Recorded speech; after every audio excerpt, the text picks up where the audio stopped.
Kumusta mga kasaliksik? Sa kasagsagan ng digmaan sa pagitan ng Ukraine at Russia, isang makabagong teknolohiya ang unti-unting lumilitaw bilang sentrong puwersa ng pagbabago sa larangan ng modernong labanan. Ang shotgun drones ng Ukraine, kilala rin sa bansag na Winchester drones. Ang mga ito ay hindi basta-bastang mga aerial weapon. Sila ay mga matalinong makina na dinisenyo para pumatay ng mabilis, tiyak, at may kahindik-hindik na bisa. Sa isang insidente pa lamang, napatunayan ang matinding epekto ng mga drone na ito. Mahigit 15 ang napatay mula sa hanay ng North Korean troops sa loob lamang ng 4 na minuto. At hindi nagtagal, umabot sa 120 sundalo ang na-neutralize sa loob lamang ng 2 araw.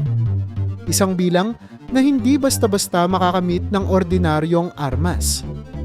Malinaw pa sa sikat ng araw na ang drone technology ng Ukraine ay isang sandatang nagbabago ng ihip ng hangin sa gitna ng kaguluhan. Ang tagumpay na ito ay hindi lang bunga ng firepower, kundi ng estratehikong pagdidisenyo ng mga drone na ito. Isa sa mga pinakakakaibang aspeto ng Winchester drones ay ang kanilang kakayahang magamit muli. Hindi tulad ng tradisyonal na FPV drones na karaniwang idinisenyo para sa isang beses na suicide mission. Madalas may dalang granada o warhead na sabay na sumasabog pati ang mismong drone. Ang Winchester ay gumagamit ng shotgun ammunition. Sa halip na magpakamatay, ito ay paulit-ulit na umaatake at bumabalik.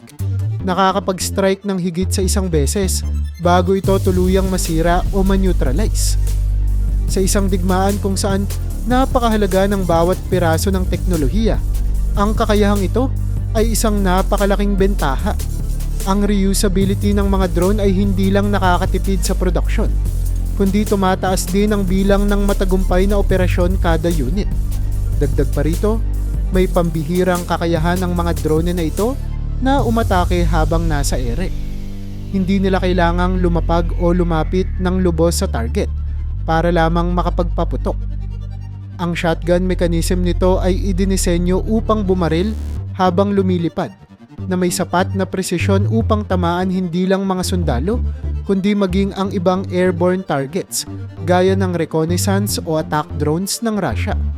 Sa mga operasyon kung saan ang bilis at sorpresa ang susi, ang aerial precision fire ay nagsisilbing mahalagang sandata na nagbibigay ng malaking upper hand sa mga tropa ng Ukraine. Ang teknikal na disenyo ng shotgun system ay isa rin sa mga pinakamalaking dahilan ng tagumpay ng Winchester drones. Mayroon itong recoil stabilization technology na ginagamitan ng counterweight balancing system. Ibig sabihin, sa bawat pagpapaputok ng shotgun barrels, may mekanismo itong bumabalanse sa puwersa ng recoil upang hindi maapektuhan ang lipad ng drone. Dahil dito, nananatiling matatag sa ere ang mga drone habang nagpaputok. Isang mahalagang katangian kapag ang kalaban ay gumagalaw o ang mismong drone ay kailangang manatili sa trajectory habang tumatarget. Ang kakayahang ito ay nagpapalakas hindi lamang sa accuracy kundi maging sa survivability ng mga drone sa mismong kalagitnaan ng labanan. Hindi pa dyan nagtatapos ang teknolohikal na kalamangan ng Ukraine. Ang mga shotgun drones ay pinahusay pa gamit ang Artificial Intelligence o AI. Sa pamamagitan ng AI-driven target acquisition, mas mabilis at mas eksakto ang pagtukoy ng kalaban, kahit sa gitna ng masalimuot at mabilis na labanan. Nakakatulong ito sa pagpili ng target, pagtukoy kung sino ang mas malaking banta, at pagpapasya kung kailan at saan ang pinakamainam na oras para umatake. Ang ganitong level ng automation at precision ay minsan lamang makita sa mga teknolohiyang pandigma. Sa AI, tila ba nagkaroon ng panibagong mata at utak ang mga drone. Mga matang nakakakita ng higit pa sa kayang makita ng tao, at utak na nakakapagdesisyon sa loob lamang ng ilang segundo. Sa kabuuan, ang shotgun drones ng Ukraine ay hindi na basta bahagi ng arsenal, kundi isa ng haligi ng kanilang taktikal na tagumpay. Sa bilis ng kanilang pag-atake, sa tibay ng disenyo, sa muling paggamit, at sa katalinuhan ng teknolohiyang nagpapagana sa kanila. Malinaw na ang digmaan ay unti-unti nang nililipat mula sa mga trenche at tangke tungo sa mga ulap, kung saan ang kalaban ay hindi mo na basta makikita, pero tiyak kang mapapansin kung ikaw na ang nasa target. Sa pagpapatuloy ng serye ng matagumpay at mapangahas na operasyon ng Ukraine gamit ang mga drones, lalo pang lumalawak ang epekto ng mga ataking ito. Hindi na lamang sa larangan ng digmaan, kundi hanggang sa mismong infrastruktura at loob ng teritoryo ng Russia. Isang malinaw na halimbawa nito ay ang drone attack na isinagawa noong ika-29 ng Enero sa Smolensk Nuclear Power Plant, ang pinakamalaking planta ng kuryente sa hilagang kanlurang bahagi ng bansa. Ang pag-target sa naturang pasilidad ay hindi lamang isang demonstrasyon ng lakas, kundi isang matapang na pahayag na kayang pasukin ng Ukraine ang pinakabantay at sensitibong bahagi ng Russia. Sa kabila ng pagtatanggol ng mga Russian air defense systems, ilang drone pa rin ang matagumpay na nakalusot. Isang indikasyon ng kahinaan ng mga sistemang inaasahang magpoprotekta sa mga kritikal na pasilidad ng bansa. Hindi pa man natatapos ang kagulat-gulat na insidenteng ito. Isa pang drone attack ang nagdulot ng matinding abala sa Kostovo, Nizhny Novgorod region. Sa parehong gabi, nagdulot ng sunog ang debris mula sa isang Ukrainian drone sa loob ng Siber Petrochemical Plant. Ang sunog na ito ay naging dahilan ng pansamantalang pagtigil ng operasyon ng planta, na siyang gumagawa ng mahahalagang kemikal na ginagamit hindi lamang sa industriya, kundi pati na rin sa mga gawaing militar. Ang mga produktong kemikal mula sa plantang ito ay kritikal para sa pagpapatakbo ng mga sasakyang pandigma, eroplano at barkong pandigma ng Russia. Ang pagkabalam sa produksyon ay may domino effect, naapektuhan ang supply chains, bumagal ang paggalaw ng kagamitan, at napilitan ang mga commander ng Russia na mag-adjust ng kanilang mga plano sa operasyong militar.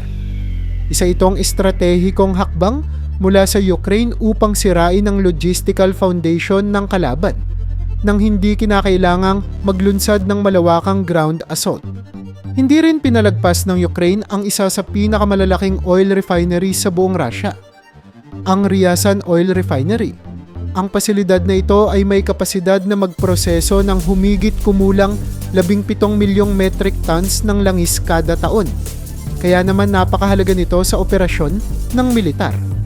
Sa pamamagitan ng drone strike, napinsala ang mga tangke ng langis at mga kagamitan sa pagpapadala ng produkto tulad ng railway loading rack at hydrotator unit. Ang resulta? Pagkaantala sa supply ng aviation fuel at diesel, na may direktang epekto sa kakayahan ng Russia na magpatuloy sa kanilang air at ground assaults. Ang ataking ito ay isang mabigat na dagok sa estratehikong kakayahan ng Russia, sapagkat ang krudo at mga byproducts nito ay pangunahing pinagmumulan ng enerhiya sa halos lahat ng operasyon ng kanilang sandatahang lakas. Samantala, sa larangan ng high-tech warfare, isang mas tahimik ngunit matinding dagok din ang tinanggap ng Russia nang atakihin ng Krem Microelectronics Factory sa Bryansk. Ang plantang ito ay kilala sa paggawa ng mga mahalagang bahagi para sa air defense systems tulad ng Pantsir, mga Iskander missiles, at advanced radar technology. Dahil sa drone strike, nabulabog ang operasyon ng planta, naputol ang supply ng kuryente, at nasira ang mga makina sa loob.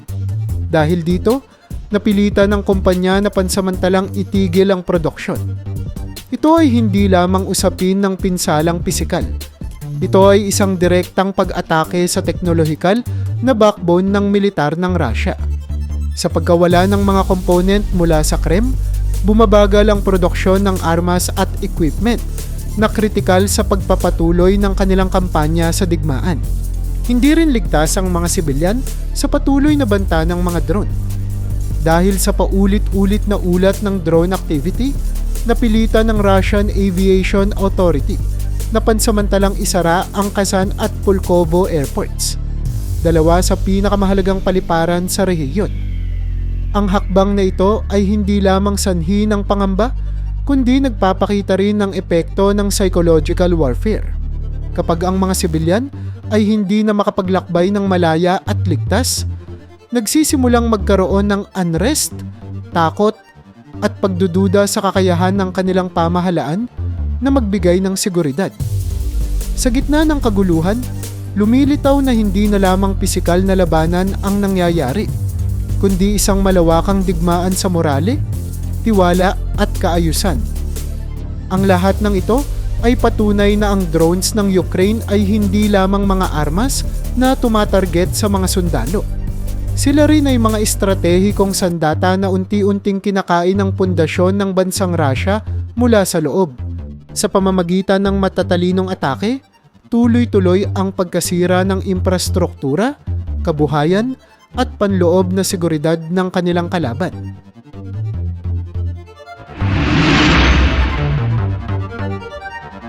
Hindi lamang sa sariling teritoryo umiikot ang taktikal na galing ng Ukraine sa paggamit ng drones. Lumawak na ang kanilang operasyon hanggang sa gitnang silangan, partikular sa bansang Syria. Sa layuning pahinain ang impluwensya ng Russia sa rehiyon, lihim na nagpadala ang Ukraine ng humigit kumulang 150 drones at 20 bihasang operators upang suportahan ang mga rebelde laban sa rehimen ni Bashar al-Assad. Ang mga drones na ito ay hindi karaniwang gamit militar lamang, kundi mga makabagong kagamitan na may kakayahang tukuyin at wasakin ng mahahalagang target sa loob ng ilang segundo. Sa tulong ng drone support mula sa Ukraine, naging mas sistematiko ang mga atake ng mga rebeldeng Syrian, na nagresulta sa pagkasira ng maraming tangke, artillery systems, at maging mga high-value targets tulad ng command centers ng pamahalaan. Ang estratehikong hakbanging ito ay malinaw na bahagi ng mas malawak na plano ng Ukraine upang ilipat ang presyur sa Russia sa iba't ibang larangan ng geopolitika. Samantala, sa mismong rehiyon ng Black Sea, patuloy na tinatamaan ng Russian naval power ng mga Ukrainian naval drones. Sa loob ng ilang buwan, sunod-sunod ang naging tagumpay ng mga drones na ito. Nakapagpatumba ng 28 barko, kabilang na ang kilalang Moskva flagship ng Russian fleet. Ang serye ng mga ataking ito ay naging dahilan upang ilikas ng Russia ang kanilang pangunahing naval base mula sa Sevastopol, Crimea, na dating sentro ng kanilang presensya sa Black Sea. Ang forced relocation na ito ay isa lamang sa maraming senyales na ang drone warfare ay hindi na limitado sa ere, kundi lumalawak na rin sa dagat. Sa pamamagitan ng unmanned surface vehicles, na madalas ay maliit pero may dalang mapaminsalang payload, kayang pasukin ng Ukraine ang mga lugar na dati itinuturing na ligtas na zone ng Russian Navy. Ito ay nagdulot hindi lamang ng pisikal na pagkasira, kundi maging ng matinding kahihiyan at pagkabahala sa panig ng Russia. Isa sa mga dahilan kung bakit tuloy-tuloy ang tagumpay ng Ukraine sa larangang ito ay ang kanilang walang patid na produksyon ng FPV drones. Noong taong 22, itinakda ng Ukraine ang ambisyong makagawa ng 1 milyong FPV drones. Sa pagtatapos ng 2024, natupad ang layuning ito. Isang napakalaking hakbang patungo sa mas malawak at mas matatag na drone warfare capability.